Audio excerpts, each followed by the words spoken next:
आज शेजाऱ्याला शेजाऱ्यापासून तोडलं जात आहे, आज मित्राला मित्रापासून तोडलं जात आहे. टीव्ही चालू केलं तर नुसतं जाती धर्माचा बाजार मांडलेला आहे, लोकांमध्ये द्वेष पेरला जातोय. आज लक्षात असू द्या, विरोध करत आहेत आमदार रोहितदादा पवार, त्यांच्या खांद्याला खांदा लावून चालत आहेत किशोरदादा सूळ, जे माळशिरस पंचायत समितीचे सदस्य आहेत.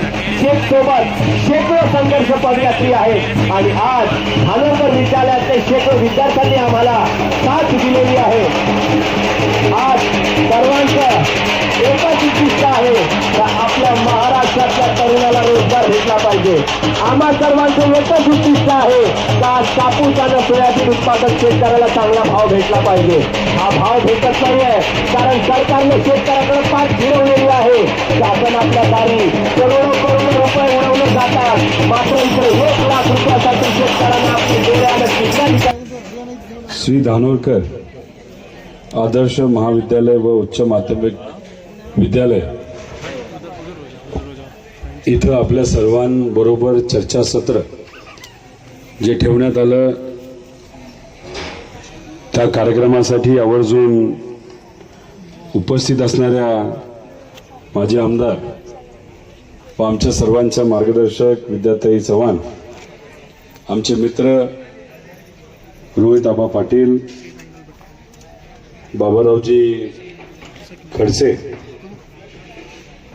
तसंच प्रदेशाध्यक्ष ओबीसी सेल एनसीपी राज राजापूरकर, हिरालाल भाऊ राठोड, जेएनटीचे आमचे अध्यक्ष भिकाजी लवांडे, ज्यांनी आम्हाला आपल्या सर्वांबरोबर चर्चा करण्याची संधी दिली, ज्यांच्या कॉलेजमध्ये आपण इथं बोलत आहोत, असे मंगेश भाऊ धानोरकर, ज्यांनी या भागामध्ये या यात्रेला चांगला प्रतिसाद मिळावा, लोकांशी संवाद साधता यावा, लोकांपर्यंत पोहोचता यावं, लोकांचे प्रश्न जाणून घेता यावेत, यासाठी मदत केली. असे आनंदभाऊ काळे, विशालभाऊ धानोरकर, या भागातले नेते अरविंदजी इंगोले, तसंच किशोरभाऊ सूळ, जे माळशिरस तालुक्यातून इथं तुम्हा सर्वांना आणि या युवा संघर्ष यात्रेला पाठिंबा देण्यासाठी आलेला आहे. इम्रान भाऊ असतील, सुनील भाऊ सावळे असतील, किशोर पाटील ठाकरे असतील, तसेच काशीराम भाऊ राठोड, अंजलीताई धानोरकर, सागर भाऊ पाटील, महादेवजी बालगुडे, पूजाताई मोरे, पंकज नाना बोराडे, मोहसिन भाऊ शेख, पंकजी मोहर, योगेशजी सावंत, उपस्थित असणारे सर्व मान्यवर, आपल्या या कॉलेजचे प्राध्यापक, शिक्षक, शिक्षकेतर कर्मचारी, सर्व पत्रकार, पालक, आमच्याबरोबर चालणारे सर्व पदयात्री, तसंच या विद्यालयाचे सर्व विद्यार्थी बंधू आणि भगिनींनो, युवा संघर्ष यात्रा गेले काही दिवस पुण्यापासून सुरू झालेली आहे. आतापर्यंत आम्ही सर्वांनी मिळून 550 किलोमीटरचा प्रवास पायी पार केलेला आहे आणि पुढचे काही 250 किलोमीटरचा प्रवास पुढच्या 10 दिवसांमध्ये आम्ही करणार आहोत. एक तर आमच्याबरोबर आज जे विद्यार्थी चालले त्यांचा एकदा जोरदार टाळ्या वाजवून त्यांचा सत्कार हा आपण सर्वांनी करावा. 4 ते 5 किलोमीटर हे सर्व विद्यार्थी आमच्याबरोबर चालत होते आणि फक्त चालतच होते असं नाही, आमच्याबरोबर संवाद साधत होते, आम्हाला त्यांचे प्रश्न मांडत होते, त्यांच्या अडचणी सांगत होते. अधिवेशनामध्ये तुमच्या सर्वांचा आवाज बनून कुठले मुद्दे मांडावेत अशी विनंती हे सर्व विद्यार्थी करत होते. सायन्स आणि आर्ट्सचे विद्यार्थी आमच्याबरोबर चालत होते. त्यातल्या काही विद्यार्थ्यांनी आम्हाला सांगितलं की आम्ही डॉक्टर बनणार आहोत, नाही तर आम्हाला डॉक्टर बनायचं, पण डॉक्टर बनण्यासाठी आम्हाला नीटची परीक्षा द्यावी लागते आणि नीटची परीक्षा देण्यासाठी खर्च खूप मोठा असतो, परीक्षाही अवघड असते. आमच्या जिल्ह्यामध्ये, वाशिम जिल्ह्यामध्ये नीट, JEE, CET याचे चांगले क्लासेस नाहीत. मग आम्हाला नांदेडला जावं लागतं, आम्हाला छत्रपती संभाजीनगरला जावं लागतं, आम्हाला दुसऱ्या जिल्ह्यामध्ये जाऊन तिथं क्लासेस करावे लागतात. मग नीट आणि ह्याची एक्झाम फी जी काही असेल, पण क्लासेसची फी 1 लाख, 1.5 लाख, 90,000 एवढ्या मोठ्या प्रमाणात आम्हाला द्यावी लागते. त्याच्याच बरोबर जर आम्ही दुसऱ्या जिल्ह्यामध्ये जाऊन राहिलोत तर तिथं राहण्याचा खर्च, खाण्याचा खर्च हा आम्हाला अतिरिक्त करावा लागतो. आमचे आई वडील शेती करतात. आज जर शेतकऱ्याची परिस्थिती बघितली तर हालाकीची आहे. तुरीचं पीक हातामध्ये येते असं आम्हाला वाटत होतं, पण पावसामुळे ते सुद्धा वाया गेलेलं आपण सर्वांनी आपल्या डोळ्यांनी बघितलेलं आहे. नुकसान मोठं झालंय. पहिलं दुष्काळाचं नुकसान आणि आता अतिवृष्टीचं नुकसान. हरभऱ्याचं पीक सुद्धा अडचणीत आलंय. मग अशा पद्धतीने विद्यार्थी आम्हाला जेव्हा सांगत होते, जर आमच्या हातामध्ये, आमच्या पालकांच्या हातामध्ये पैसाच येणार नसेल, सोयाबीनचे पण भाव पडलेले आहेत, तर मग पुढे जाऊन आम्हाला एवढ्या मोठ्या आणि महागड्या परीक्षा कशा देता येतील, क्लासेस कसे जॉईन करता येतील, असा मुद्दा इथे असणाऱ्या विद्यार्थ्यांनी मांडला. तर मला त्यांना सांगायचं आहे की माझंही मत आहे की हा जो अतिरिक्त खर्च आपल्याला प्रोफेशनल क्लासेससाठी करावा लागतो, तो तुम्हाला न करायला लागता तो कुठेतरी स्कॉलरशिपच्या मदतीने सरकारकडनं ती मदत कशी मिळेल यासाठी आम्ही युवा संघर्ष काढलेली आहे. तुमचा मुद्दा हा याच्यामध्ये आम्ही घेतलेला आहे, ज्याच्यामध्ये तुम्हाला तुमच्या जिल्ह्याच्या लेवलला जर क्लासेस करता आले. UPSC पण काही मुलं करणार आहेत, त्यांना दिल्लीला जाणं परवडत नाही, दुसऱ्या जिल्ह्यात जाऊन शिकणं परवडत नाही. तर मग आम्ही असाही मुद्दा मांडलेला आहे की UPSC आणि MPSC करणाऱ्या विद्यार्थ्यांना, ज्यांना आर्थिक ताकद नाहीये पण त्यांना अधिकारी बनायचे, लोकांची सेवा, देशाची, राज्याची सेवा तिथं करायचे, अशा विद्यार्थ्यांना आपले जे पॉलिटेक्निकचे कॉलेजेस आहेत तिथं मोफत कमी भावामध्ये सरकारकडनं जर क्लासेस चालू करता आले, हा मुद्दा आम्ही घेत आहोत. आणि तो कदाचित पुढच्या काही महिन्यांमध्ये त्याला मान्यता सुद्धा मिळेल, त्याच्यातून आपल्या सर्वांना त्याचा खूप मोठा फायदा हा होणार आहे. आणि हा मुद्दा अधिवेशनामध्ये आम्ही युवा संघर्ष यात्रेच्या मदतीने मांडणार आहोत. त्यामुळे स्पर्धा परीक्षा करणाऱ्या विद्यार्थ्यांचे मुद्दे, जसे की वेळेवर परीक्षा व्हावी, जास्तीत जास्त भरती व्हावी, रखडलेल्या नियुक्त्या ह्या देण्यात याव्यात, हे मुद्दे आम्ही युवा संघर्ष यात्रेतून घेत आहोत. काही मुलींशी बोलत असताना त्यांनी आम्हाला सांगितलं की ज्या काही स्पर्धा परीक्षा आज घेतल्या जातात, जे आम्ही ऐकतो त्याच्यामध्ये खूप मोठ्या प्रमाणात भ्रष्टाचार होतो. पेपर फुटतात. पेपर फुटल्यानंतर तलाठीबद्दल एक विद्यार्थी सांगत होता की मी जे ऐकले, म्हणजे त्या विद्यार्थ्यांनी जे ऐकले की एका तलाठी भरतीला 30-30 लाख रुपये हे घेण्यात आले. मग 30 लाख रुपये तर आम्ही देऊ शकत नाही. आणि दुसऱ्या विद्यार्थ्याने लगेच सांगितलं, जर 30 लाख रुपये देऊन जर एखादा तलाठी झाला, अधिकारी झाला, आणि माझा वडील, माझी आई जर त्या तलाठीकडे जाऊन एखादं साधं काम करायला पण गेले तर मग ते आमच्याकडनं पैसे मागतील, आणि 30 लाख रुपये जे त्यांनी दिलेले आहेत ते वसूल करण्याचा प्रयत्न जर ते करणार असतील तर आमच्या गरीब पालकांना अशा पद्धतीचे अतिरिक्त पैसे हे कुठं देता येणार नाही. मग अशा पद्धतीने जर परीक्षा होत असतील तर ते थांबल्या पाहिजे. भ्रष्टाचार हा भरतीमधला थांबला पाहिजे.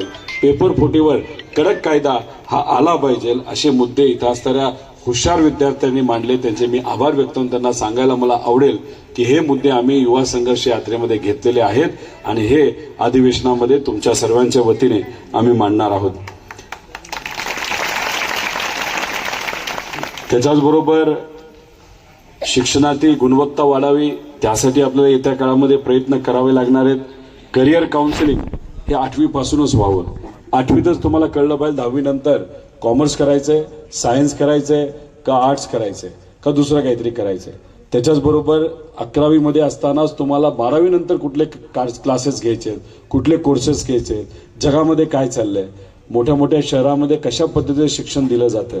आणि जर हे काउन्सिलिंग जर आपल्याला देता आलं आणि तुम्हाला आधीच जर कळणार असेल तर बरेचसे मुलं मुली सायन्स घेतल्यानंतर, नाही तर कॉमर्स घेतल्यानंतर त्यांना कळतं, नाही तर आर्ट्स घेतल्यानंतर कळतं, अरे मित्रांनी सांगितलं म्हणून, माझ्या बहिणीने सांगितलं म्हणून, माझ्या वडिलांनी सांगितलं म्हणून मी हा कोर्स घेतलाय, पण ह्याच्यातून कदाचित माझं भविष्य हे योग्य ठरणार नाही, चुकला माझा कोर्स, हे उद्या सांगण्यापेक्षा आधीच याच्याबद्दलचं मार्गदर्शन तुम्हा सर्वांना जर देता आलं तर त्याबद्दलचं काम सुद्धा येत्या काळामध्ये आपल्याला करावं लागेल. स्किल गॅपचा मोठा प्रश्न आहे, तो आपण घेणार आहे. डिग्री झाल्यानंतर नोकरी मिळते का नाही. मी तुमच्या MIDC मध्ये गेलो होतो, तुम्हाला माहिती आहे का वाशिम जिल्ह्यामध्ये MIDC आहे? माहिती आहे का? MIDC काय हे तरी माहिती आहे का? नाही माहिती.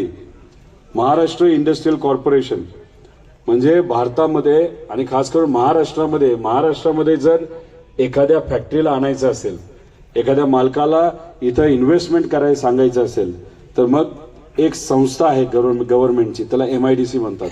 आणि ती संस्था त्या जिल्ह्यामध्ये त्या तालुक्यामध्ये जमीन घेते. जमीन घेतल्यानंतर ज्यांना इन्व्हेस्टमेंट करायची, ज्यांना गुंतवणूक करायची, जसं समजा तुम्हाला या भागामध्ये कोणाला इंडस्ट्रीचं काय माहिती, तुम्हाला जिनिंग युनिट माहिती आहे का?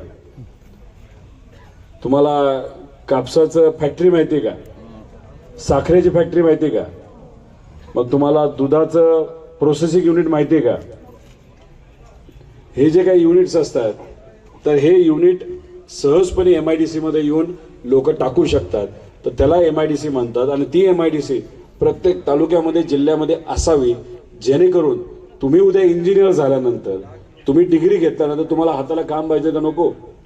आता तुम्ही सायन्स करतात, 11वी 12वीचे असताल, तुम्ही जेव्हा फर्स्ट इयरमध्ये जाल, डिग्री घ्याल, तेव्हा तुम्हाला काय करायचं? त्या डिग्री घेतल्यानंतर काम करायचंय का नुसतंच अभ्यास करायचंय? तुम्ही अभ्यास कशासाठी करताय? का पर्याय नाही म्हणून अभ्यास करताय? का डिग्री घ्यायची म्हणून डिग्री घेताय? डिग्री घेऊन काय करणार? आई वडील काय करतात? किती मुला मुलींचे आई वडील शेती करतात? त्यांनी हात वर करा. ज्यांच्याकडे शेती नाहीये पण दुसऱ्याच्या शेतावर जाऊन मजुरी करतात असे किती आहेत पालक? सांगा, हात वर करा. एखादं दुकान आहे, छोटा मोठा व्यवसाय आहे, बिंदास, घाबरू नका, लाजायचं काय नसतं. तुम्हाला सांगतो, तुम्हाला का अभिमान बाहेर, पण मी नंतर सांगतो. आता याच्यामध्ये छोटे मोठे दुकानं, छोटा मोठा व्यवसाय असे करणारे किती पालक आहेत? पण किती मुला मुलींचे पालक हे 12वी नंतर शिकलेत, ग्रॅज्युएट आणि पोस्ट ग्रॅज्युएट झालेत? त्यांनी हात वर करा. आई वडील.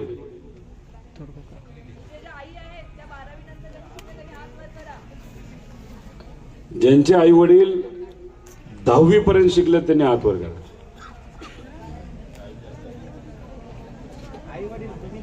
तुम्ही नाही. ज्यांचे आई वडील 12वी पर्यंत शिकलेत त्यांनी हात वर करा. बरं ठीक आहे, हात खाली करा. इथं असणारे जे विद्यार्थी आहेत त्यातले किती विद्यार्थी डिग्री घेणार आहेत? त्यांनी हात वर करा. तुम्ही शिकणार आहे ना पुढं, मग डिग्री घेणार ना? मग डिग्री घेणार असेल तर हात वर घ्या ना. पुढे शिकणार आहे का नाही शिकणार? म्हणजे तुम्ही जर डिग्री घेणार असाल तर तुम्ही कोणापेक्षा जास्त शिकलेला आहात? आई वडिलांपेक्षा. मग आई वडील कमी शिकून सुद्धा, अनेक आर्थिक अडचणी असताना सुद्धा तुमचे आई वडील तुम्हाला पुढे शिकवतायत. एकदा जोरदार आई वडिलांसाठी टाळ्या वाजवून त्यांचा सत्कार आपण सर्वांनी केला पाहिजे. आता तुम्ही जे स्वप्न बघत आहात, अधिकारी बनायचं, डॉक्टर बनायचं, अजून काय बनायचं, स्वतःचा व्यवसाय करायचा, शेती करायची, तर हे फक्त तुमचं स्वप्न आहे का तुमच्या आई वडिलांचं पण आहे? मुलांना काय वाटतंय? मागच्यांना वाटतंय, पुढच्यांना वाटत नाही वाटतं? आहे का नाही? आई वडील जर कमी शिकले असतील, तुम्हाला का ते शिकवतात? कारण का त्यांचं जर अर्धवट स्वप्न राहिलं असेल तर ते तुमच्या माध्यमातून पूर्ण करण्याचा प्रयत्न ते करत आहेत. त्यामुळे जबाबदारी ही तुमची फार मोठी आहे.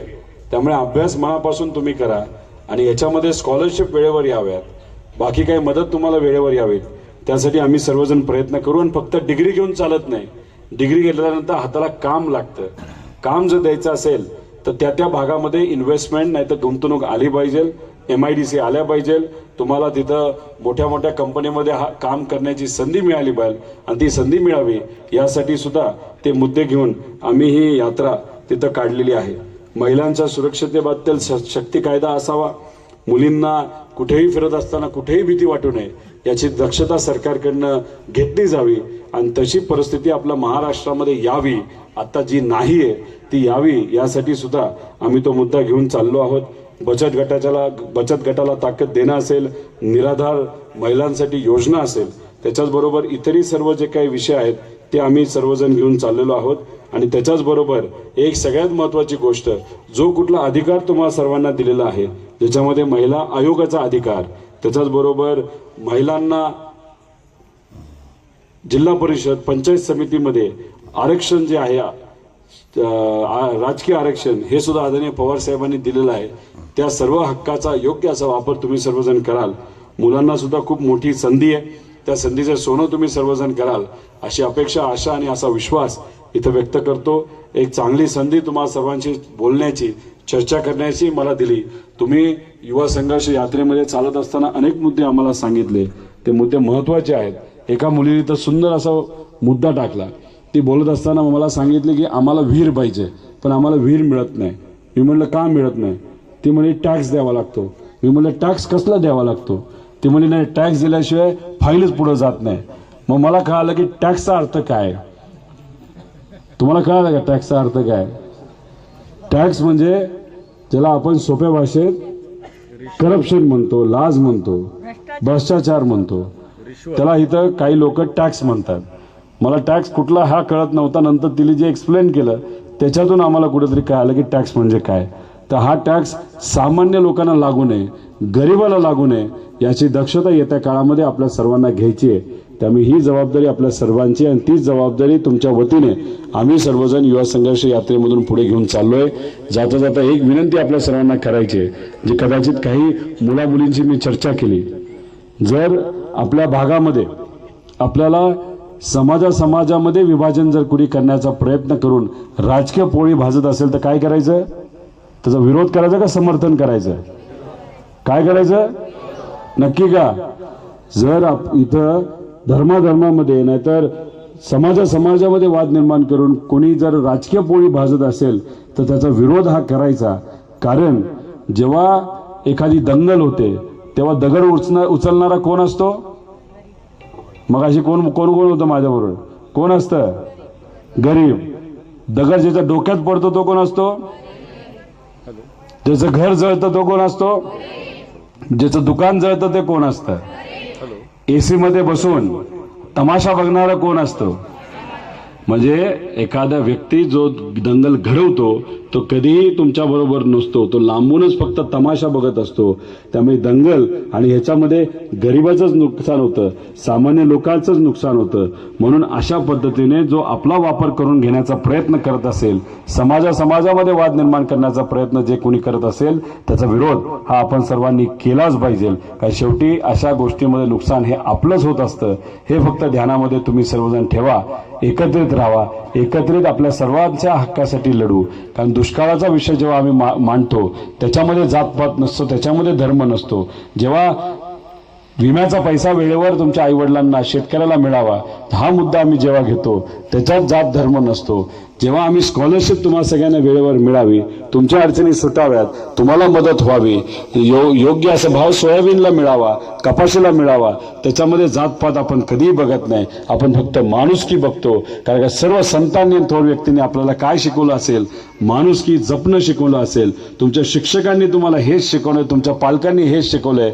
आणि याच्याच विरोधात जाऊन जर काही नेते आपल्यात जर वाद निर्माण करून राजकीय पोळी भाजत असतील, त्याचा विरोध हा केलाच पाहिजे. तो तुम्ही कराल असा विश्वास इथं व्यक्त करतो. आपल्या सर्वांना शुभेच्छा देतो आणि थांबतो. जय हिंद, जय महाराष्ट्र, जय युवा.